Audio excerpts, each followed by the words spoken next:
Odisea ha llegado a cines, la gran adaptación de Christopher Nolan, que promete ser de lo mejor del año. De igual forma, hablaremos de toda su filmografía. También hablaremos de La Invitación, una gran obra sobre las relaciones, que te hará reír y sentirte incómodo. Esto y mucho más en el capítulo de hoy. Yo soy Adelbe, cinéfilo de corazón, podcaster en esta ocasión, y esto es Diario de un Cinéfilo.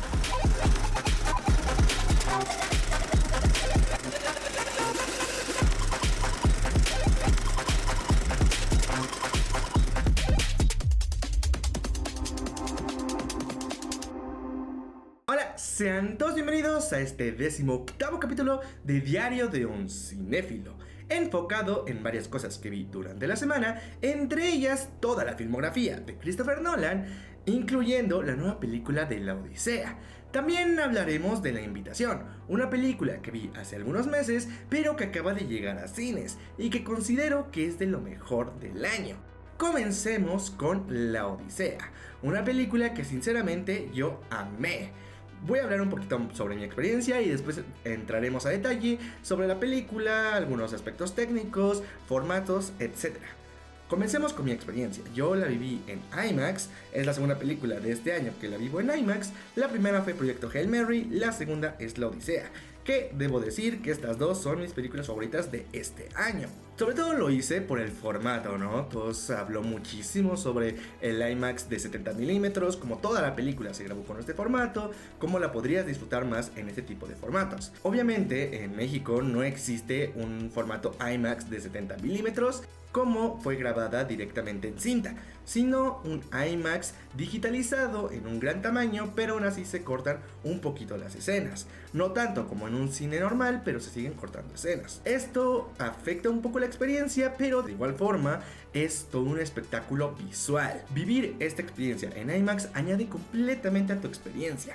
Hace que puedas tener muchísima más cercanía con los personajes, el sonido es muy envolvente y te hace estar dentro de la historia y tener muchísimo más atención dentro de ella. También debo decir que esto no significa que es la única forma de verlo, si no pueden o no tienen la posibilidad de ir a un IMAX en formatos normales, en formatos casuales, creo que también se debe disfrutar igual. Es un peliculón donde lo veas. Una vez dicho esto, vamos a comenzar con una pequeña sinopsis.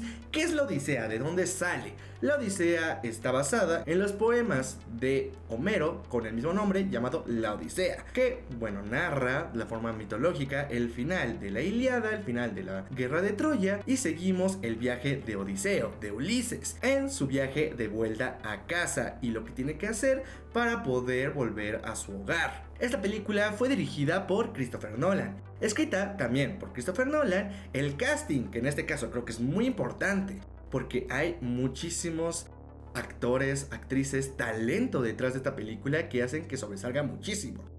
El cast es de John Papsidera, editada por Jennifer Lane, la fotografía es de Hoyte van Hoytema y la música es de Ludwig Göransson. También la música es increíble. Vamos a comenzar con los apartados técnicos y la posibilidad de su llegada a los Oscars, de ser nominados y posiblemente ganarlo. Compite con grandes obras, entre ellas Dune en los apartados técnicos, que es efectos prácticos, efectos visuales, efectos de sonido, música, también la fotografía, edición, cast, escritura, dirección y edición. Hay muchas cosas que puede competir esta película y creo que muchas de ellas tienen que ver con la producción en general. Yo creo que en premiaciones, va a estar sobre todo nominada en producción, porque es una salvajada lo que hicieron con esta película. Se ve preciosa, se ve increíble cómo puedes sentir que estás ahí. Cuando están en las islas o cuando estás en el mar, puedes sentir las olas, todo puedes sentir de esa película. Y esto es por un gran trabajo de producción. También debo decir que sobresale la música. Cada tema que compone Ludwig Göransson se siente muy personal con cada personaje, con cada escena. Yo veía canciones muy épicas, pero también muy sentimentales, pero también muy emotivas, pero también muy tristes. Cada una estaba desarrollada para cada momento de Odiseo y su viaje, que es acompañada también de una fotografía maravillosa. Hoyte van Hoytema ya es un fotógrafo ya muy establecido en esta industria y nunca decepciona, logra hacer enfoques y trabajo de cámaras muy bien realizados, y que en este caso creo que también sobresale por la práctica de la cámara que utilizaron. Es gigante la cámara de IMAX. de 70 milímetros. Entonces, para poder hacer conversaciones, para poder hacer escenarios, para poder hacer esos encuadres más cercanos, es mucho más complicado al tener una camarísima, ¿no? O sea, literalmente la persona al ver con quién habla se ve que vaya a otro lado. Entonces tienen que hacer otras técnicas para poder hacer que se vea lo más normal, natural, orgánico dentro de la película. También otra cosa que yo creo que hace muy bien Christopher Nolan es el guión. Creo que también lo van a nominar a mejor guión adaptado porque adapta el libro, poesías, poemas de Homero, pero lo establece de una forma que es muy Nolan. No es lineal, no es de que vas, ok, empieza el final de la guerra y te vas hasta que llega a casa. No, vas con partes, vas viendo de su pasado, vas viendo algunos fragmentos de su futuro, algunos fragmentos del presente, vas viendo bastantes cosas que van armando la historia y la van llenando de muchísimo más sentido. Esto también acompañado de un montaje, de una edición que ayuda a poder tener toda la atención dentro de los personajes, dentro de la historia, dentro de este viaje inolvidable de Odiseo para volver a casa. Aunque sí debo decir que al principio la edición se me hizo rara. No sé si era por el doblaje, que las voces a veces como que se cortaban o las sentía que no estaban perfectamente alineadas, pero es algo que lo noté a los primeros 5 minutos y después ya no lo volví a notar nada. Les digo, no sé si fue como algo de edición, de montaje al elegir ese tipo de escenas o directamente de la fotografía. Como les comento, es muy complicado grabar en IMAX y después montarlo para que esto tenga mayor sentido narrativo, ¿no? El montaje al fin y al cabo. También debo decir que el estilo de maquillaje, el estilo de peinado está muy bien acompañado con la película. Creo que utilizan o hacen un uso no tan excesivo para mostrar aquí a dioses y super maquillados y super perfectos. No, hacen algo más orgánico, algo más natural, que incluso te hace poder encajar más con la época que están mostrando. Lo mismo con las armaduras, con las armas, con todo lo que utilizan. Se ve que esa producción intentó que no se viera como tan futurista o tan época dorada de las armas, donde literal podrías ver como super hierro fundido. No, o sea, es armas no primitivas, pero sí principales del inicio de las civilizaciones. Entonces se ve como antiguas, se ven muy de su época y acompañan perfectamente con la historia que están mostrando. Igualmente se ven muy estilo griego, muy estilo antiguo, que no deja de lado esa historia o ese momento histórico que está representando. Y bueno, esto fueron como las generalidades en los aspectos técnicos, que creo que sobresale demasiado. Como les comento, creo que va a estar muy nominado en estos aspectos. Y otra cosa que también pueden ser nominados es en las actuaciones, son maravillosas. Sobre todo debo de resaltar la actuación de Matt Damon, de Anne Hathaway, de Tom Holland, de Robert Pattinson, que logran mostrar personajes tridimensionales con metas, con ideas, con mucha tridimensionalidad. Aquí creo que el que más sobresale es Matt Damon. Al fin y al cabo sigues todo su viaje, toda su odisea. Logra con una actuación sutil mostrar esa tristeza, ese miedo, ese duelo constante durante todo su viaje, durante toda la odisea. Algo muy complicado al poder resaltar estas emociones complejas, pero no tan resaltantes. No es como estoy enojado y me enojo y grito ya ira, no, es como estoy enojado pero se ven mis facciones, en mis ojos, o estoy triste pero no lloro, ¿no? Estoy nada más como desanimado, o en mi cuerpo se ve triste, se ve apagado. Todo eso logra Matt Damon en esta película. Desde el principio hasta el mensaje que quiere transmitir, logra toda esta expresividad con su cuerpo, con su rostro, con su cara, con su gran actuación. Lo mismo Anne Hathaway y Tom Holland, que son personajes, sí, secundarios que apoyan a la historia, pero de igual forma toman un papel bastante importante dentro de la misma, con expresiones igual, tal vez un poco más complejas en el caso de Anne Hathaway, que es tristeza, enojo, miedo de no saber qué es lo que va a pasar dentro de Ítaca, pero también esa sabiduría, ese conocimiento constante. Tom Holland hace lo mismo, esa inocencia, pero también búsqueda de libertad, de búsqueda de ser alguien en la vida, de buscar su propio papel, muy importante dentro de la historia que están contando.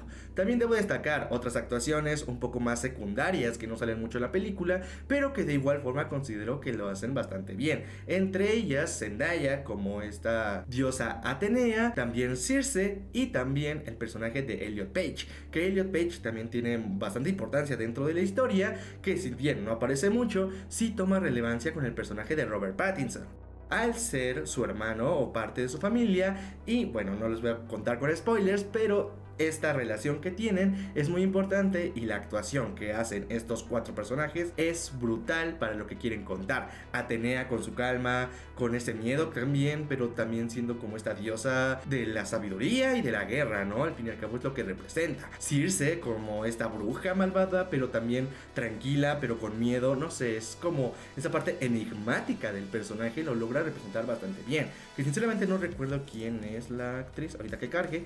Robert Pattinson haciendo del antagonista, de este personaje odioso, también muy cobarde, que no hace nada por sí solo.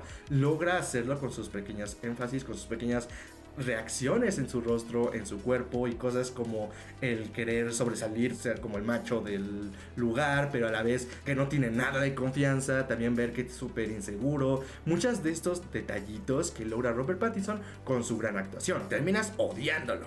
Y por último, claro, también tenemos que hablar de Elliot Page, que logra hacer este personaje súper simple, no sabemos mucho de él, pero logra crear una tridimensionalidad y una cercanía con el personaje tanto de Robert Pattinson como de Matt Damon para poder crear esa historia triste, trágica sobre la guerra y sobre hacer pues cosas dentro de la misma para poder sobrevivir. Ya una vez que vean la película me van a poder comprender un poquito más. Quiero ver quién fue Circe, porque bueno, creo que la escena de Circe es de las mejores de la película. Es brutal cómo hacen esa escena transformando a las personas en animales.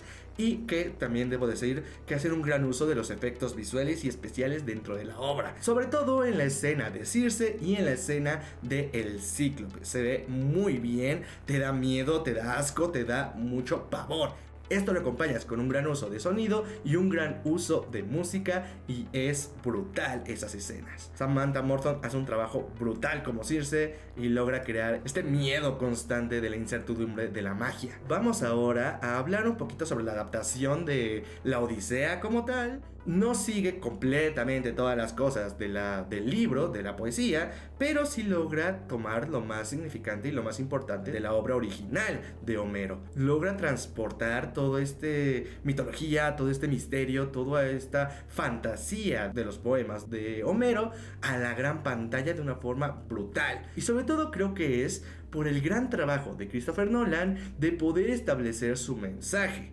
Él tenía claro que quería hablar sobre la humanidad, sobre esta hipocresía que existe en las guerras de actuar de una forma, pero también ser hipócrita con tus ideales, con tus principios, de decir, ok, te juzgo por esto y porque estás haciendo esto, pero a la vez estás haciendo lo mismo.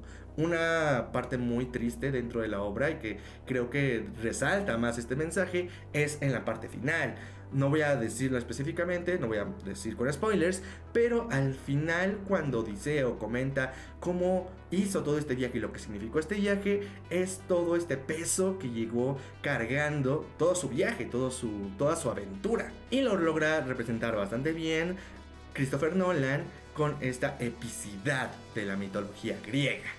Ahorita hablaré con spoilers porque sí quiero hablar de algunas cosas, pero antes de eso vamos a hablar sobre una tontería que a mí sinceramente no tiene ningún tipo de sentido, pero existe y tenemos que hablar sobre eso. La polémica, lo woke, los comentarios innecesarios sobre algunos personajes, sobre algunas ideas pues innecesarias antes de que la película saliera. Entre ellos Elliot Page y también Lupita Nyong'o al representar a Helena.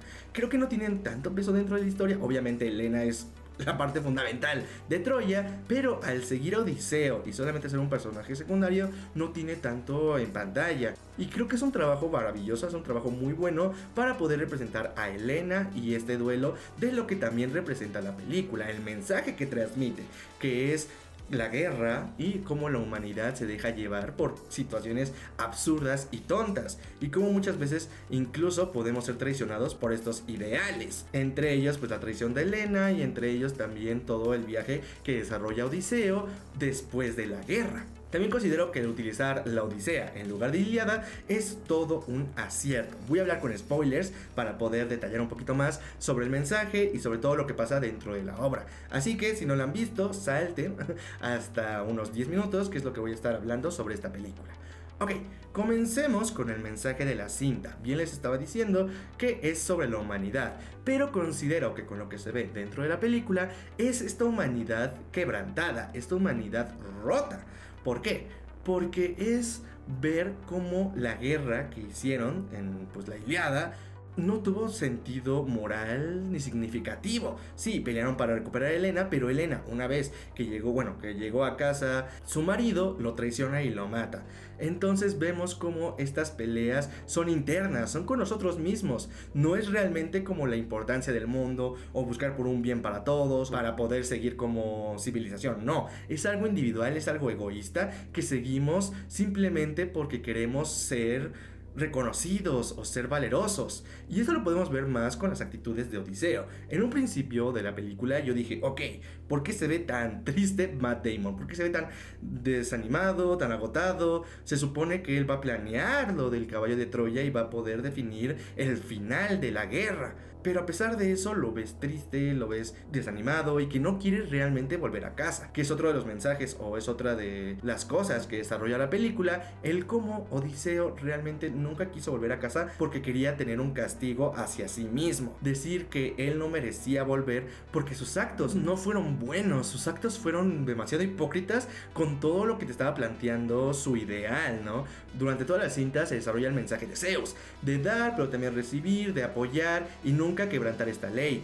Pero también se ve esta hipocresía con lo del caballo de Troya, como fue un regalo hacia los dioses y a la vez los insultan por haber ganado esa guerra, sí, pero con una estrategia tal vez un poco deplorable y un poquito hipócrita con todos los ideales que estaban mostrando. También, ya al final de la cinta, cuando vemos como Odiseo ve la guerra como una tragedia, podemos ver también esta hipocresía con los dioses, porque Atenea y los dioses que ellos representaban mutuamente la terminan matando, la terminan quitando ese poder por el egoísmo, por tener superioridad, por tener el poder ellos solos. Algo muy trágico y que sinceramente me gusta muchísimo de toda la obra. Creo que el final y todo ese tercer acto es maravilloso, porque el segundo acto se desarrolla principalmente toda la aventura de Odiseo, que si el Cíclope, que si Circe, que si el ganado de Apolo, que si Sila, toda esta parte mitológica y el viaje de Odiseo, pero también representa esta parte de su misma tripulación se lo merecía. Ellos actuaron de esa misma forma y es en parte las consecuencias de sus actos. Algo que también me gustó muchísimo como lo representa Christopher Nolan en esta obra.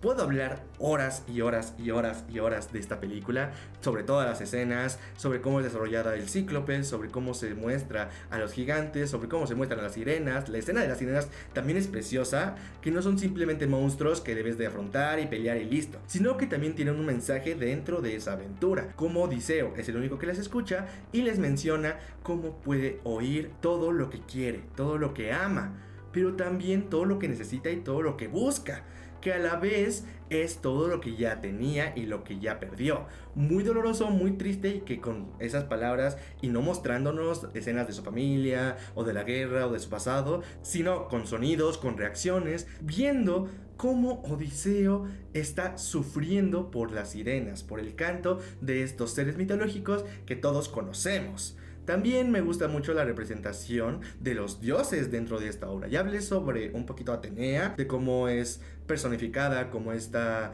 diosa estratégica, inteligente de la guerra, y también esta vulnerabilidad ante la guerra y cómo técnicamente la mataron en cuanto a ideales al atacar Troya y derrocarla completamente sin ningún tipo de piedad. Pero también se muestran o se mencionan otro tipo de dioses, como el dios del viento, el dios sol, también se menciona a Poseidón, a Zeus. No nos lo muestran físicamente como si estuvieran ahí, sino con actos. Zeus nos ataca, rayos, relámpagos. Poseidón quiere vernos muertos y quiere hacer su venganza. Ok, en lugar de mostrar a Poseidón, vamos a ver los mares super caóticos atacando a su tripulación. No muestran los dioses como personificados, sino los muestran como esta parte natural de la vida y como a veces estas consecuencias se ven en la naturaleza, no tanto con los dioses, sino con lo que personifican, con lo que representan. Y eso también se ve ejemplificado con el viaje de Odiseo a casa. También por eso considero que lo mejor fue seguir a Atenea únicamente como esta personificación, porque creo que ella representa más este dios espiritual que te sigue a todos lados, que está contigo continuamente. Depende del Dios que creas y depende de la religión que profeses, pero es ese Dios que está constantemente contigo y con el que cuentas, con el que estás siempre en comunicación para poder seguir adelante. Muy bonito, muy emotivo, y que sinceramente la parte donde habla sobre la guerra, sobre lo que significó para Odiseo, fue bastante emotivo y que considero fue lo mejor de la película. Pero bueno, si ya la viste, cuéntame cuál fue tu parte favorita, cuál consideras que fue lo mejor que hizo Christopher Nolan, qué escena hubieras cambiado, qué escena hubieras puesto, qué escena viste en el libro y que no lo adaptaron y te hubiera gustado haberlo visto adaptado. Te leo en los comentarios. Ahora vamos a una pequeña dinámica de adivinar la película por su soundtrack. Así que vamos allá. Adivina la película por su soundtrack. Te voy a dar 3 pistas desde la menos obvia hasta la más obvia para que puedas adivinar de qué película se trata. Recuerda, si quieres saber la respuesta correcta, la estaré subiendo el día miércoles. Vamos con la pista número 1.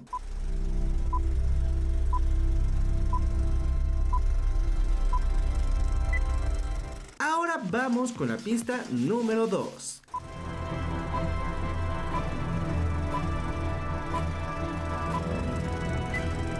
Y por último, vamos con la pista número 3.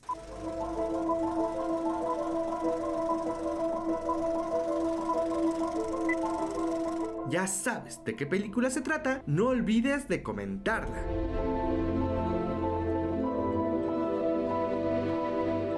Y ya sabes de qué película se trata, no te olvides de comentármela. La verdad, considero que es bastante fácil, tomando en cuenta todo lo que vamos a hablar en este capítulo, y sobre todo el siguiente tema.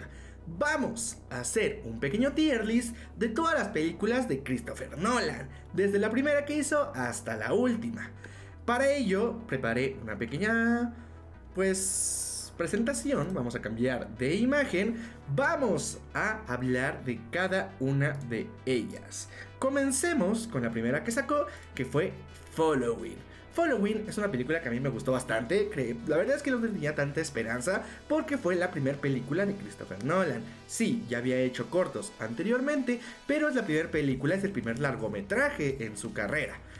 No digo que no esperaba mucho, pero sé que como va avanzando sus películas, va encontrando su estilo, va encontrando que es él, su identidad, y también va encontrando sus debilidades, ¿no? Lo que puede hacer bien, lo que puede hacer mal. Following, hasta eso, la idea detrás de la película me parece fantástica. Así que se va a ir a un rate. Es una muy buena película para ver. Además es muy corta, dura 1 hora y 10 minutos. Y trata sobre un escritor que no sabe de qué escribir. Así que comienza a seguir a la gente para poder tener alguna motivación.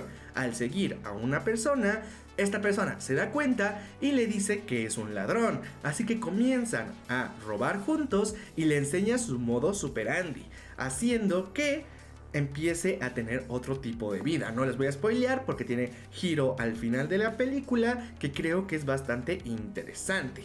Una película que sacó en 1998 y que la verdad recomiendo a muchos ver, sobre todo los fans de Christopher Nolan. Es un clásico inminente. Continuemos con la segunda película que hizo, que es Memento. Para mí Memento está en su top 3. Se va God. Es una película que acabo de ver. Bueno, Following tampoco la había visto, pero Memento es una película que siempre la dejaba de lado porque aquí en México, por lo menos, únicamente está en renta. Entonces, al no estar en una plataforma más accesible, se me complicaba el verlo o lo dejaba de lado. Es como, ya luego la veo, ya luego la veo, ya luego la veo.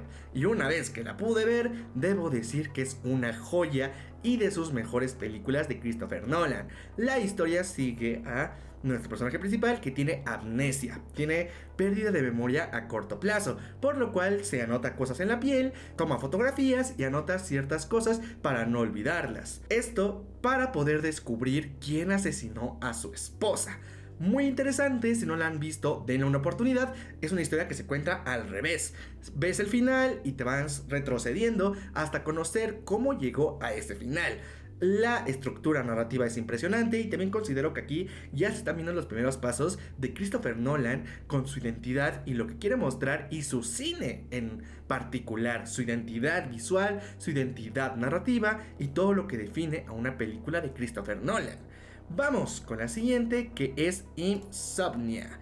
Insomnia me parece mediocre. Y eso tomando en cuenta que también es muy interesante. Sin embargo, yo lo considero como un intento de hacer The Seven sin el estilo de David Fincher. ¿Por qué? Porque también es un caso de un policía. La temática principal de esta película es si el fin justifica los medios. Se habla muchísimo sobre los errores, sobre las decisiones que tomas en la vida y lo que puede repercutir en tu futuro y en el futuro de las personas a tu alrededor. Una película policíaca que está bien, es palomera, es bastante entretenida y muy bien interpretada por Al Pacino y por Robin Williams. Pero a pesar de eso no entrega una gran historia, o por lo menos para mí no se me hizo como inolvidable y la mejor película que voy a ver de Christopher Nolan.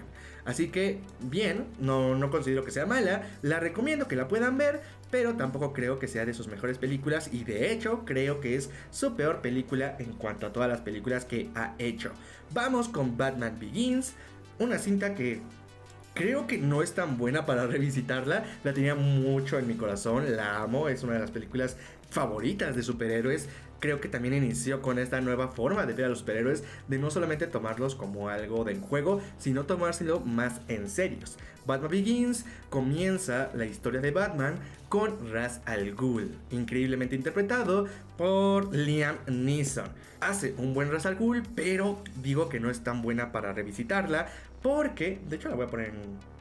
¿La pongo en Great? Sí, la voy a poner en Great. No es tan buena como volverla a saber por los errores que tiene. Se nota que Christopher Nolan no sabe trabajar o no sabía trabajar en ese momento con la acción. Entonces está grabado muy mal, no se llegan a ver bien las tomas, está muy movido, se ve bastante raro todas las escenas de acción. Fuera de ahí, tiene una estructura bastante lineal y que funciona para la historia que nos están contando.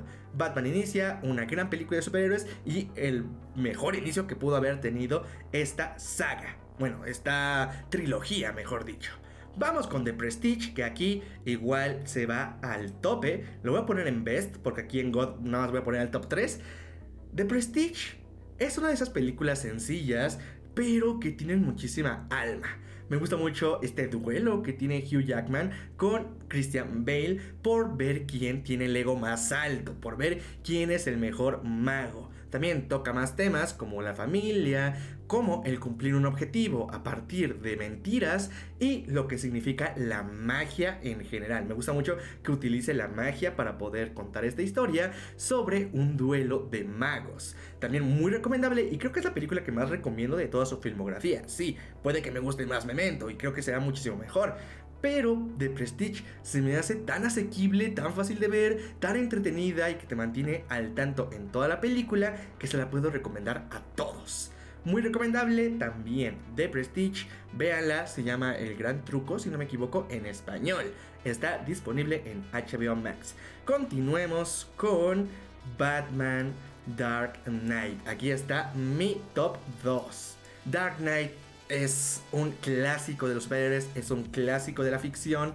Cambió completamente cómo se ve el cine de superhéroes y también modificó cómo se ve el cine en general. Cambiaron las reglas de los Oscars por esta película. Fue la primera vez que, si no me equivoco, nominaron a un actor por una película de superhéroes. Tristemente falleció por esta misma película, pero cambió todo el estilo, la cinematografía en general.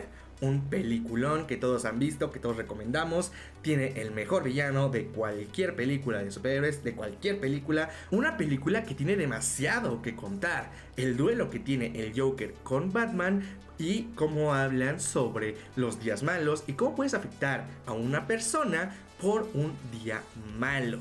Esto muy bien encarado con dos caras, que creo que es la participación perfecta para esta película. No creo que nadie no la haya visto, pero si no la han visto, vean The Dark Knight. Es el peliculón definitivo. Continuemos con Inception, me bajé de más. Inception creo que está bastante bien, me gusta mucho. No tanto como The Prestige, por eso también la recomiendo un poquito más. Sobre todo porque creo que intenta crear cosas complicadas por crear cosas complicadas, que termina en una película que a mí sinceramente no me agrada mucho. Pero bueno, Inception es una película bastante buena, yo recomiendo muchísimo, la música es increíble, muy bien interpretada por Leonardo DiCaprio y Elliot Page, que le dan sustancia a toda la cinta. Si no la han visto, básicamente trata sobre una máquina donde puedes meterte en los sueños y así robar secretos a las personas. Muy interesante, es el clásico del sueño en el sueño en el sueño en el sueño, y que puedes ver, creo que también está disponible en HBO Max. Vamos, continuemos con Batman Rise. La voy a poner en nice porque le tengo mucho cariño y no puedo ponerla en me, pero tiene muchísimos errores. Es esta parte de Christopher Nolan de querer siempre llegar a más, de querer siempre hacer mucho más. Más esencia, más peligro, más acción, más de todo. En este caso hizo eso y lo llevó y lo extrapoló hasta niveles que no debería y que hace que este final no se sienta como las primeras dos películas. Pero eso no significa que sea mala. Es entretenida, yo le tengo muchísimo cariño. Bane se me hace una elección bastante coherente para el universo que estaba creando, sin embargo no funciona tan bien. Igual, Anne Hathaway como Gatúbela funciona para el universo que se está estableciendo, y esta vez que la revisité me gustó muchísimo el añadido de Robin. Sí, no es un niño y todo eso, pero creo que queda también con el universo que estaba formando, de crear estos nuevos héroes, de motivar a más gente y así que Gótica siga siendo salvada y siga siendo resguardada. Continuemos con Interestelar. Lo que yo quiero Interestelar no tiene nombre. Sin embargo, debo decir que también al revisitarla noté algunos errores y sobre todo este afán de Christopher Nolan de dejarte el mensaje por la cara, de decirte, trata sobre esto, es esto, recuerda esto, no te olvides de esto, es esto. Lo hacen todas sus películas, también lo hacen en La Odisea. Sin embargo, considero que en esta se pasó. Sí, habla del amor y del cariño, pero te lo deja tan en la cara que es como, ok, ya, sigamos, ¿no? Igualmente, ese final es hermoso. La parte de ver los cambios temporales y el utilizar el espacio como temática principal lo hace mucho mejor, porque no solamente habla sobre el tiempo, sino también sobre la familia, sobre lo que el tiempo nos roba, sobre también explorar y también sobre la humanidad, que durante toda su filmografía lo habla, los problemas de la humanidad, tanto el egoísmo, la hipocresía, etcétera, etcétera, etcétera. Pero en esta lo establece más como una esperanza de que si trabajamos juntos, si seguimos adelante y sobre todo si confiamos en las herramientas que tenemos, en este caso la ciencia, podemos llegar a salvar al mundo. Continuemos con Dunkerque, una película que va a ser un poquito problemática en este top porque la voy a poner en great. Sé que es preciosa, sé que tiene muchísimo que contar, sin embargo a mí no me encanta. ¿Por qué? Porque Dunkerque creo que destaca más por sus aspectos técnicos, se ve preciosa, se ve hermosa, pero al no tener un protagonista, y también es la idea, ¿no? De que todo el grupo es el protagonista, todos forman un individuo en Dunkerque. Pero al no tener solamente una sola historia y seguir varias historias y no poder hilarla o tener un poco más de empatía con un solo personaje, hace que sea complicada de generar empatía, lo que a mí me dificulta poder apreciarlo un poco más. Sobre todo porque yo al cine lo aprecio mucho más, las películas que me hacen sentir cosas por los personajes y por el duelo que tienen. Por eso me gustan más los dramas que las películas de acción. Sin embargo, Dunkerque está muy bien hecha, se ve preciosa, la fotografía es maravillosa, muy bien interpretada y también tiene un mensaje muy claro sobre la humanidad, sobre la guerra y el tema que estará tocando de aquí hacia el futuro. Pero sin antes llegar con Tenet, que es su segunda peor película en mi opinión. No la considero que sea mala, solamente creo que tuvo muchísimas ideas y quiso ir tan al extremo con esta idea que terminó no siendo algo tan bueno o tan positivo.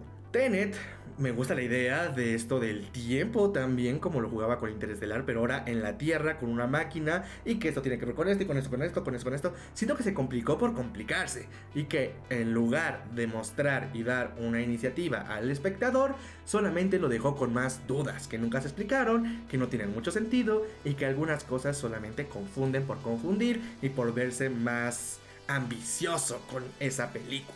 Por eso Tenet no me parece una de sus mejores cintas. Continuemos con las dos mejores películas de Christopher Nolan. Objetivamente, tal vez a mí no me encanten o tal vez sí, ya lo veremos. Pero objetivamente, La Odisea y Oppenheimer son sus dos bebés, son la cúspide de Christopher Nolan, de ya saber de sus errores, de saber lo que lo caracteriza y de poder llevarlos a cabo en la pantalla. Oppenheimer por eso se encuentra en Best, abajo de God, porque como lo mencioné en God nada más voy a poner el top 3. Y bueno, es un poquito spoiler de la que sigue. Oppenheimer se me hace un peliculón, 10 de 10, muy bien hecha, el mensaje, el Prometeo actual, ¿no? De esta persona que nos dio esta herramienta, nos dio el fuego y nosotros vamos a decidir si quemarnos o si poder hacer comida con eso. Se me hace muy interesante la plática, está muy bien interpretada por Cillian Murphy, es una película completa, muy compleja y que toca una temática de la humanidad brutal. Y por eso es que es tan bien acompañada con La Odisea. ¿Por qué La Odisea está en primer lugar en lugar de Oppenheimer? Porque yo amo la mitología griega y eso influye demasiado en mi opinión sobre esta película. La Odisea, ya me tardé 20 minutos comentando lo mucho que me gustó, interpreta y desarrolla la mejor historia sobre la humanidad, en mi opinión, realizada por Christopher Nolan. Habla sobre la guerra, sobre el duelo, sobre la hipocresía, sobre las consecuencias. Todo lo que toca Oppenheimer con la humanidad creando esta arma, La Odisea lo desarrolla con la guerra. En Oppenheimer vemos a las personas detrás, ¿no? Los que crean esas armas, los que crean esas herramientas que hicieron que el mundo temblara y que muy probablemente en algún punto pudiera destruirse. En La Odisea te transporta a esa guerra, a ese duelo, a esas personas que están ahí en el campo de batalla. Es una brutalidad de película, se me hace increíble. Incluso diría que es un poco contradictorio con lo que dije con Dunkerque, porque Dunkerque sí habla de la guerra, pero al no tener un personaje clave hace que sea más complejo, o se me hace que no es tan directo con lo que quiere mostrar. Y por lo menos para mí no funciona. Algo que en La Odisea sí, al seguir completamente a Odiseo, su visión del mundo y cómo su perspectiva cambia al terminar la guerra de Troya. Así queda mi top. En mi top 3 queda La Odisea, Dark Knight y Memento. De estas tres son peliculones que disfruto muchísimo y las amo. De las mejores o the best: Oppenheimer, Prestige, Interestelar e Inception. Oppenheimer se queda aquí a pesar de ser un 10 de 10. Creo que le puse 5 estrellas en Letterboxd porque visualmente es hermosa, narrativamente es preciosa, el mensaje es maravilloso, las actuaciones son maravillosas, la producción es maravillosa, todo en ello es maravilloso. Solamente creo que a mí me impactó muchísimo más La Odisea, Dark Knight y Memento. Los mensajes, la narrativa y el estilo. Continuamos con The Prestige, que esta le recomiendo a todos ver porque es una película fácil de ver, es una película muy analítica también, que le puedes analizar muchísimo, pero a pesar de eso es muy fácil de digerir. Siguiente, Interestelar. Amo el espacio, amo Interestelar, la música, los personajes, pero eso no quita que es demasiado amorosa, incluso para mí que amo el amor. Continuamos con Inception, que también es un peliculón. La idea es brutal, muy bien interpretada por Leonardo DiCaprio y Elliot Page, pero que queda muy a medias. Incluso diría que ese tercer acto es demasiado grande para la idea principal de la película. Continuamos con Great, que está following su primera película y que para mí tiene una idea brutal y también es desarrollado en muy poco tiempo que podemos disfrutar todos. Dunkerque, que aprecio por todos los apartados técnicos, pero que no terminó de encajar conmigo. Continuamos con Batman Inicia, el inicio de esta bonita trilogía que yo amo. Continuamos con Nice, que es el final de esta bonita trilogía que yo amo. Y las últimas dos en Tenet, quiso hacer muchísimo y explorar tantísimo que no terminó por funcionar. Y por último, Insomnia es la que menos se siente como de Christopher Nolan, porque para mí es un intento de hacer Seven, de juntar a dos personajes con ideas muy parecidas, pero que no termina por crear una buena película. Pero bueno, coméntame cuál es tu top, cuál es tu top 3, qué película te encanta de Christopher Nolan, si ya viste La Odisea y qué opinas de ella. Vamos ahora con las noticias de la semana. Vamos con Ino, vamos allá.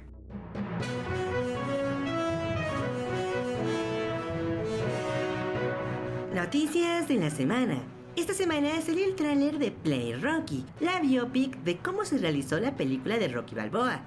También llegó el tráiler de Nadie nos va a extrañar, temporada número 2, la cual se estrenará el 7 de agosto. También tuvimos el primer tráiler de Uprising, una nueva película protagonizada por Andrew Garfield, basada en hechos reales. También tuvimos el tráiler extendido de Digger, película de Iñárritu que llegará el 1 de octubre. También tuvimos un teaser tráiler de Crystal Lake, la precuela de Viernes 13, que explorará el origen de Jason Voorhees. Se retrasa la secuela de Batman al 18 de febrero de 2028. También se comentó que Blue Beetle formará parte de la película de Man of Tomorrow. Tenemos el primer vistazo de Behemoth, la nueva película del director Tony Gilroy, con Pedro Pascal como protagonista. Una película de Nova está en desarrollo. Sony pone en desarrollo una cinta de Cartoon Cat. Tenemos el primer vistazo al reboot de Alvin y las ardillas. Se recastea a Kratos de la serie de Prime Video, esto debido a un accidente con el actor principal. Y por último, tenemos la triste noticia de que Sam Neill falleció a los 78 años de edad, siendo recordado por su gran papel en Jurassic Park.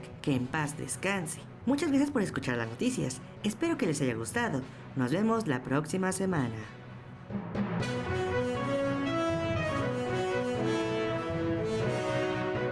Muchas gracias, Nino, por las noticias de la semana. Que si bien no fueron muchas, la verdad es que hay mucho que comentar y una en particular que es bastante triste y vamos a entrar un poquito más a detalle.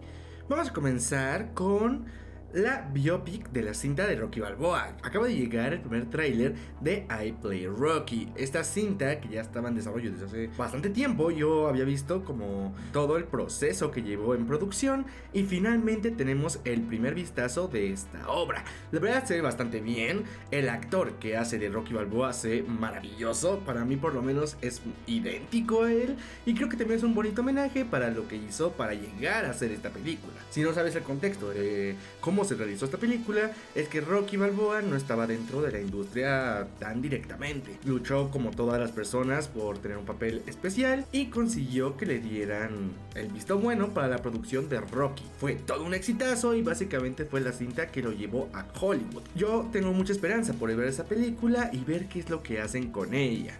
Es una biopic, puede que hagan las cosas muy felices, especiales o incluso pueden mostrar algún ángulo un poco más íntimo de la vida de el actor de Rocky Balboa, que es Sylvester Stallone. Vamos con la siguiente noticia, que nos vamos a ir a los superhéroes. Vamos a DC. The Batman se volvió a retrasar, pero ya dieron fecha nuevamente de cuándo podría llegar, que en este caso es el 18 de febrero de 2028. Sí, de 2027 se volvió a 2028. Llevamos estos atrasos muy constantemente. Primero era por el guión, ahora ya está en producción, pero aún así el tiempo que tenían estimado no es lo suficiente para lo que quiere hacer Matt Reeves con este personaje. Sin embargo, ya está confirmado, ya se está grabando, actualmente siguen en grabaciones y probablemente llegue a inicios de febrero de 2028. Esperemos que sí, esperemos que no se retrase más. También se comentó que Blue Beetle va a estar en Man of Tomorrow. ¿Esto qué significa? Que el universo se expande más y sinceramente hay demasiados personajes en Man of Tomorrow. Parece una liga de la justicia. Va a estar los Linternas, va a estar Supergirl, Superman, bueno, Lex Luthor, que va a ser parte importante de la historia. Se supone que el villano principal es Brainiac, Blue Beetle, también entre comillas se dice que va a estar Wonder Woman. Hay muchos personajes, hay muchísimo de lo que puede tomar esta cinta, que creo puede ser bastante interesante si se hace de una forma correcta, o que tenga tantos personajes que no sepa lo que hace y simplemente sea una Liga de la Justicia mediocre, o que no llegue a terminar siendo suficientemente buena como la primera película de Superman. Supergirl tuvo bastantes críticas sobre lo que hizo, sobre la adaptación que realizó, que en mi humilde opinión no destaca en nada, o sea, simplemente se siente como una película mediocre. Esperemos que Man of Tomorrow no se sienta así y pueda ser algo especial. Realmente creo que puede ser una muy buena película, y con todo lo que se está hablando y todos los personajes que están, espero que no quede como algo mediocre. Al fin y al cabo es una película del hombre del mañana, ¿no? Debe centrarse en Superman, en Lex Luthor y en Brainiac. Que haya personajes alrededor no debería de afectar su historia.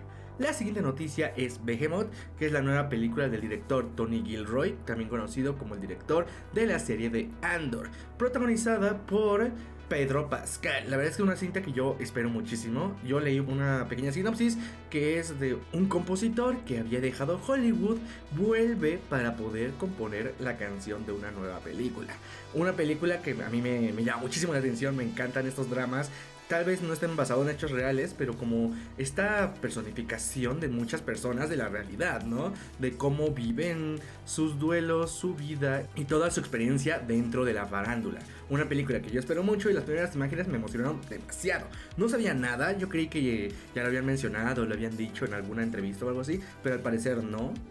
Apenas se dio la información y tenemos las primeras imágenes. Lo bueno es que llegará este año. Yo le tengo mucha emoción a esa película. La siguiente noticia es Sony y Cartoon Cat. Ya venimos con noticias anteriores de cómo los estudios están intentando meter a estas creepypastas a nuevas películas por el exitazo de Backrooms y The Obsession. Volvemos a lo mismo, creo que es perfecto, es maravilloso que hagan esto mientras respeten la idea del director, la idea artística y puedan desarrollar la idea general. Que el estudio no nada más lo haga para generar dinero y ya, sino vamos a tener un Slenderman, vamos a tener un Monja, vamos a tener un La Llorona, ¿no? Películas genéricas de terror que realmente no entregan nada nuevo a esta industria. Algo que Backrooms sí logró hacer a pesar de sus críticas y a pesar de lo mucho que le faltaba a Kim Parsons por aprender. Es su primera película, tiene 20 años, pero se le valora demasiado que haya tenido su visión artística y la haya podido representar en el cine. La siguiente noticia y la penúltima noticia es Alvin y las ardillas. Como tal no la quería comentar, pero al parecer están buscando creadores de contenido de IA, porque antes de crear la película quieren crear un perfil de Alvin con IA. No sé qué opinar sobre esto. IA generativa. Alvin las ardillas estaba muertísimo y ahora lo intentan revivir con algo súper criticado. No se me hace una forma inteligente para hacerlo, pero por lo menos la estrategia se ve algo curiosa e interesante. Puedes criticarla, puedes decir que está muy mal, pero no le quita que pueda ser un poco original. Veamos qué hacen con Alvin y las ardillas y veamos qué es lo que pueden entregar en unos años con esta producción. Vamos con la última noticia, una noticia triste. El pasado lunes, hace una semana, falleció Sam Neill. Y esto no es tanto como un recordatorio de su muerte o únicamente el decir la noticia, sino el comentar lo que para mí significó Sam Neill, lo que representó, y para mí darle una pequeña despedida desde lo que significó para mí. Porque Sam Neill fue mi primer héroe, fue mi primer personaje ficticio que me hizo querer hacer las cosas mejor, de querer intentar algunas cosas y que definió mucho mi identidad, lo que soy actualmente. Acá atrás se puede ver cómo tengo ahí mi colección de dinosaurios. En mi cuarto tengo más dinosaurios, tengo la playera de Jurassic World, ahí tengo las bolsas de Jurassic World. Sinceramente los dinosaurios han marcado mucho en mi vida y parte de eso es el gran personaje que desarrolló Sam Neill, este gran actor que le dio vida al Dr. Grant. El Dr. Grant básicamente marcó en mi vida esta idea de lo que significa ser un héroe de acción. No aquel que lucha y pelea y sobrevive a trampas y busca, no, sino aquel que se preocupa por las personas, aquel que los ayuda, pero a pesar de eso no deja de sorprenderse con el mundo. Aquel que ama a los animales, aquel que ama a los dinosaurios, los respeta y les da una oportunidad para poder conocerlos. Con el Dr. Grant podemos tener muchos aspectos que valorar, no solamente la gran actuación de Sam Neill, sino también la increíble escritura de David Coeb, el cual desarrolló un personaje bastante tridimensional, amable, generoso y que siempre está para poder ayudar a las personas. Toda la primera película de Jurassic Park es un desarrollo de este personaje como persona, como individuo y como gran actor que fue Sam Neill. Sam Neill, a pesar de las actuaciones que dio también en Jurassic Park, le seguí un poquito el rastro, vi algunas cosas en las que participó y entre ellas fueron películas un poquito no tan conocidas, independientes, pero se desarrolla más en su apartado individual. Sam Neill fue una persona que siempre apoyó a su familia, siempre estuvo con ellos, siempre estuvo apoyándolos. Y Sam Neill siempre fue muy generoso, siempre fue muy amable y siempre quiso estar con su granjita, con los animales, respetándolos y fomentando este amor hacia el mundo, que muchas veces es lo que falta, ¿no? Amar a las personas, querer a las personas y sobre todo también sorprendernos por las cosas, como esa vez en esa escena clásica de Jurassic Park cuando vea el primer dinosaurio, sorprendernos sobre la vida, sorprendernos sobre todo lo que viene y sobre todo lo que va. Sam Neill, muchas gracias por todo, esta es una despedida.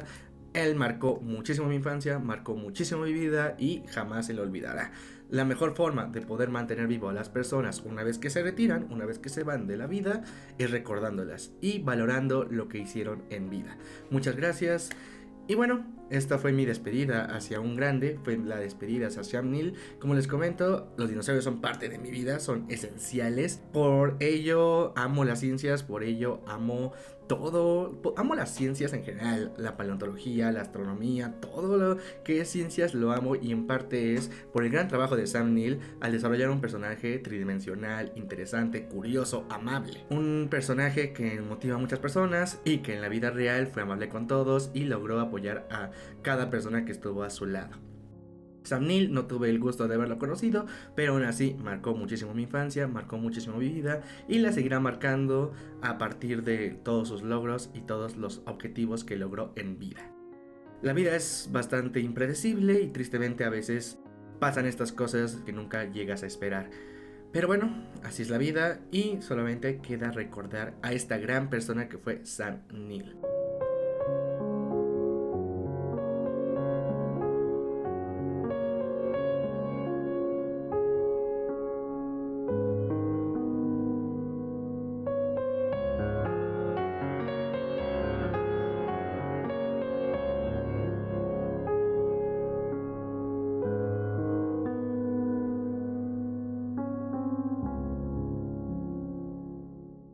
Vamos a seguir con este bonito podcast para poder continuar con esta pequeña dinámica después de haber dicho estas pequeñas palabras hacia Sam Neill y lo que significó en mi vida.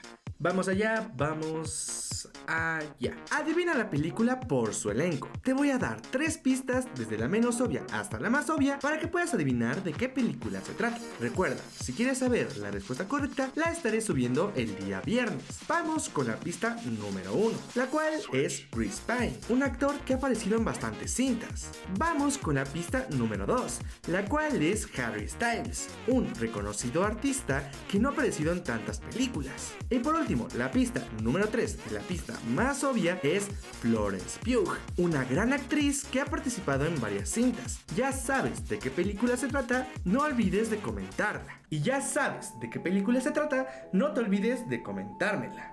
En esta ocasión no está tan fácil, pero tiene muchísimo que ver con el siguiente tema que vamos a tratar en este bonito podcast. El siguiente tema y último tema de este bonito podcast. Vamos a hablar de La Invitación, película dirigida por Olivia Wilde, la cual trata sobre una relación, una pareja invita a otra pareja de su mismo edificio para poder tener una cena. Entre ellos situaciones incómodas, charlas bastante profundas sobre las relaciones, tipos de relaciones, la confianza, etcétera, etcétera, etcétera. Vamos a hablar de quién está detrás de esta película, la cual está escrita por Rashida Jones y Will McCormack, editada por Yorgos Mavrosaridis, espero que lo haya dicho bien, si no igualmente está aquí al ladito, del otro lado, está aquí. También es editada por Anthony Boyce y la fotografía es de Adam Newport Berra. Ok, en esta película la verdad es que hay bastante talento, a pesar de ser una película bastante chica, por decirlo así. La producción no es gigantesca, no es que vayan a muchos lugares y vayan para acá y para allá, no, todo se desarrolla directamente en un departamento y en este mismo departamento podemos ver pláticas, situaciones y muchas cosas que llenan esta película de muchísimo sentido, tridimensionalidad y que para mí es de las mejores y de mis favoritas del año. Vamos a comenzar con el elenco que está detrás de esta película, la cual son 4 personas simplemente. Es Olivia Wilde, Seth Rogen, Penélope Cruz y Edward Norton. Cada uno de ellos hace un papel maravilloso, sobre todo Seth Rogen, creo que es bastante gracioso, pero también muy trágico dentro de la película. Como ya lo había comentado anteriormente, es sobre una pareja que están en una relación que ya lleva bastantes años, tienen una hija, pero ya no tienen confianza, ya no se quieren, o mejor dicho, sí se quieren, se aman, pero su relación ha cambiado demasiado. Y esto lleva a la gran pregunta de todos, ¿no? Si seguir, no seguir, qué es lo que sigue moviendo a este tipo de relaciones y a este tipo de situaciones, porque al fin y al cabo también tienen una familia y deben de cuidarla, tienen a su hija, pero ya no se sienten cómodos, ya no se sienten como parte de una relación estable. Esto lo ves comparado con la pareja de Penélope Cruz y Edward Norton, que es todo lo contrario, es una pareja pues juvenil, una pareja muy en su luna de miel, ¿no? Como usualmente se suele decir, de que siempre están amorosos, de que siempre están teniendo bastantes relaciones o que incluso tienen muchísima confianza el uno con el otro y pueden contarse las cosas, existe mayor comunicación y también no hay estos pláticas o estos comentarios pasivo-agresivos dentro de sus conversaciones, dentro de las interacciones que tienen como pareja. Me gusta muchísimo cómo estas parejas son tan diferentes y contrastan demasiado y que la historia en sí sea sobre seguir con las relaciones, sobre si vale la pena poder seguir con ellas. Aquí tengo anotado bastantes puntos que quiero establecer un poquito más. Un poquito con spoilers, así que si no la han visto, les recomiendo poder ir a verla para que se me entienda un poquito mejor. Comencemos con el tipo de relaciones. Ya comenté cómo son muy contrastadas estas dos relaciones, pero también se me hace muy interesante el ver cómo existe esta parte de las relaciones antiguas o anteriores, como la idealización que tenemos de una pareja clásica, y las relaciones actuales, ¿no? Que son más abiertas, que tienen más posibilidades de hacer más cosas y que están más abiertos a diferentes situaciones. Me parece muy interesante ver cómo esto se ve plasmado en la comunicación, en la sexualidad y en la confianza que tienen como pareja. ¿Por qué? Porque en las clásicas relaciones se siente como más fingida o más falsa, pero también un poco más complementaria. Están muy dispuestos a hacer cosas por su pareja y a la par intentan seguir con esa relación, mientras que la otra relación es completamente diferente, es más abierta, es más liberal y llega a tener aspectos un poco más abiertos en cuanto a la relación, de salir con alguien más, de comentarse cosas sobre lo que piensan, de la sexualidad que esto implica, etcétera, etcétera, etcétera. Otro tema que quiero comentar es la confianza, que es muy importante en ese tipo de relaciones, tanto las liberales, un poquito más abiertas, como las clásicas relaciones monógamas, ¿no? ¿Por qué? Porque es la base de toda relación, el poder confiar en tu pareja, el poder contarle cosas, el poder decirle cosas, el poder saber que esa relación puede seguirse formando y poder seguirse complementando a pesar de los años, que también es algo de lo que quiero hablar y que va a ser mi siguiente punto, el tiempo. Cómo a pesar de que podamos querer muchísimo a alguien, amarlo mucho y estar con esa persona por muchos años, el tiempo también hace cambios y estos cambios necesitas hacerlos con tu pareja también. No vas a seguir tu relación completamente igual todo el tiempo. Tiene que haber cambios, tiene que haber cosas que te molesten, tiene que haber muchísima comunicación, que es otro tema muy importante que establece la película. Como la pareja clásica tiene comunicación, pero esa comunicación es bastante abstracta y para nada funcional, porque sí, se comenta lo que les molesta, pero todo con un estilo pasivo-agresivo, que en lugar de ayudar la relación, únicamente la está quebrantando más, como al inicio de la película, que le comenta como de, oh, te ves muy bien, y ella responde diciendo, deberías decírmelo más, en lugar de agradecer por haberlo hecho en esa ocasión, y ya después pues comentar que le gustaría que lo hiciera más en más ocasiones, ¿no? Pero no con esta agresividad, pasivo-agresividad de decir como de ¿por qué nunca lo haces?, ¿no? O de poner el error y no dar ese valor a las cosas que realmente se hacen. También creo que la comunicación ayuda muchísimo a las diferencias y en este caso se ve muy plasmado cómo toda esta falta de comunicación se dio por las diferencias que existen entre estas dos personas y que si bien fueron afines en algún punto, ahora son completamente diferentes. Es como si dos personas completamente opuestas, diferentes, desconocidas, estuvieran saliendo y viviendo juntas, que es otro punto que también toma mucho la película, de cómo son completamente desconocidos viviendo juntos. Cosas que ya no hacen, cosas que hacían y que ya no hacen, cosas que le gustaban a tu pareja y que ya no haces. Toda esta diferencia de lo que eran a lo que son y que moldea la relación actual.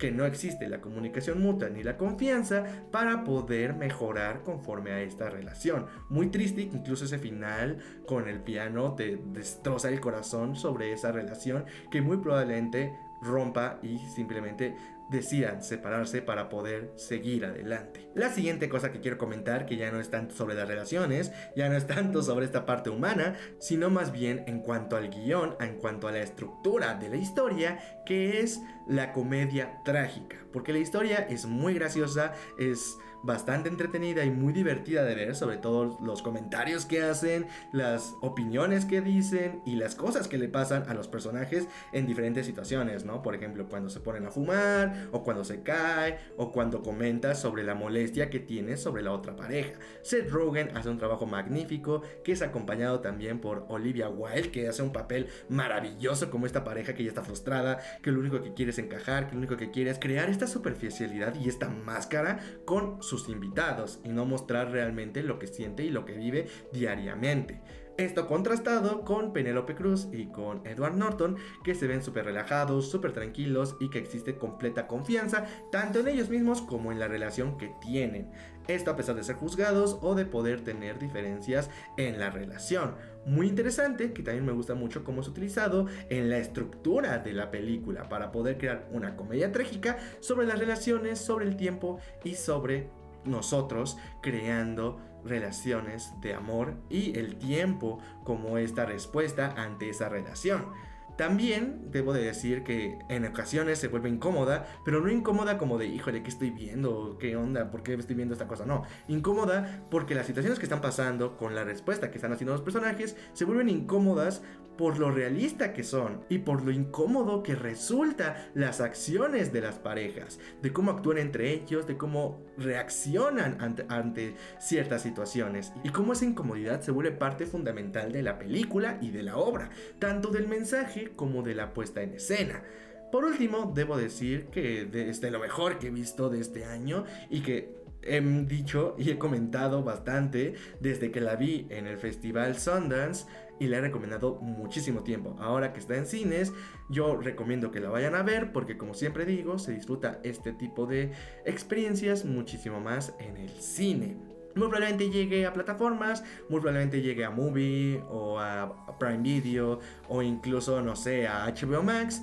Pero el poder vivir esto con gente, el poder experimentarlo, porque yo cuando lo vi con gente en el Festival de Sundance, fue gracioso, fue incómodo, pero esa experiencia fue grupal. Sentí esa incomodidad con la gente, sentí esa gracia con la gente, sentí esa facilidad de poder contemplar esta obra dentro del cine.